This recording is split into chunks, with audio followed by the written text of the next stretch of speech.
Uh-huh.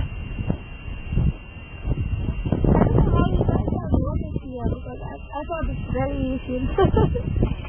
Well, these are called American loaves, so it may be a different. But the pads get like that big around, and they grow up out of the water. Uh-huh. They have pink or white in our place. Really? Yeah. I bet that's pretty. They're very beautiful place. Yeah. Well, these have a light yellow-colored flower, and after the flower falls off, it leaves behind a cone-shaped seed pod. That's a seed pod. Uh-huh. Uh-huh.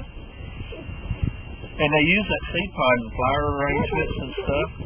Some people, I think they eat it. Actually, I had a guy that I carried out that taught outdoor survival skills. And he told me one of his colleagues told him to take the seeds out of the pod before they dry, while they're still a little bit green, and then take butter and put it in a pan. And he said it's like popcorn.